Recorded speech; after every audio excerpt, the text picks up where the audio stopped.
The Teens Innovation Week has been something we've been thinking about for around 3 years now.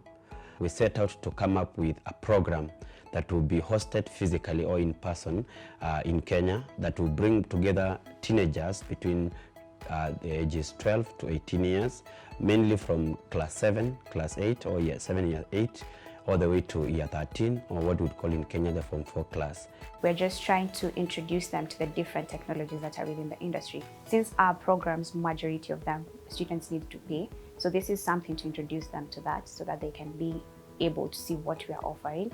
And apart from that, people who are not in a position to pay for our programs can get to gain from these ones as well. That's the reason we have you in the room, to dream, to create great things. What will happen in the next couple of days is that we've put together students from various high schools who are in the target age group, and we'll basically run them through challenges. We'll also equip them with design thinking methodology, tools and skill sets, so that they are able to innovate and solve for the problems.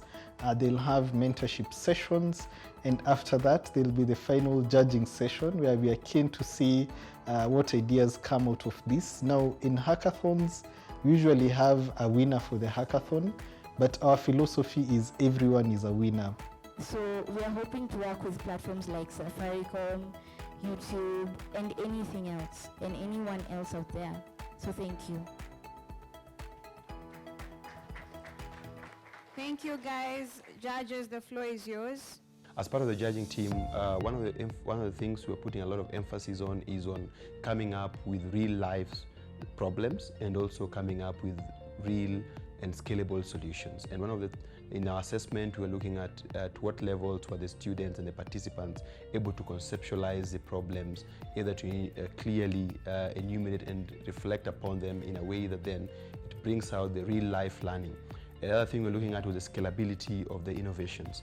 To what levels then can these innovations or these interventions and solutions can be put into practice and can be scaled up. Also, we're looking at the elements of innovation and creativity, to the levels to which the students were able to bring in, critically think through the design, critically come up with approaches and solutions, and being able to just come up with technologies that are adaptable to the current environment and also adaptable to real life problems and solutions. First of all, I'm really glad to be part of this ecosystem. It's very much in our interest to build our pipeline to show teens and kids at school that there is this alternative path to pursue a career in tech. What we want to achieve from this is to make sure that first, teens stay creative as they learn how to work around technology or work with tech tools, and two, to learn about SDGs, which are Sustainable Development Goals, and how they can use those goals to work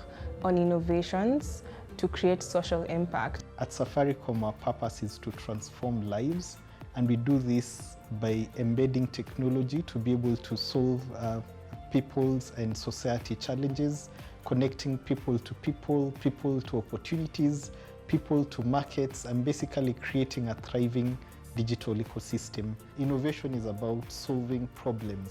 What is the impact of this innovation that I'm thinking of? How does it affect the society positively, negatively? How does it affect the environment both positively and negatively?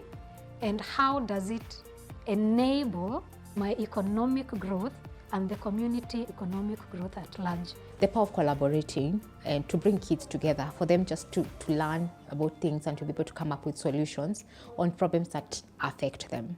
So for us is to be able to, we are bringing our kids to come and plug into coming up with solutions, because we know children are able to come up with solutions. I think it's very important for us to be able to have such events, because it brings educators together in a collaborative way, whereby educators can be able to exchange ideas on different skills.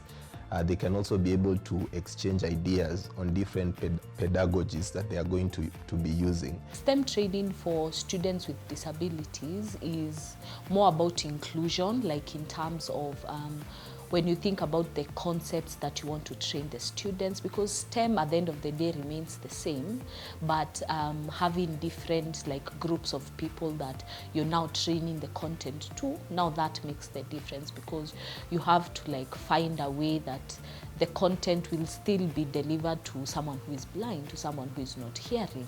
STEAMLabs Africa partnered with other organizations like Safaricom and M-Pesa, and that way we were able to come together and make this event a success. Of course, we have tried other partners as well, and the ones that came through have been very important in making this happen.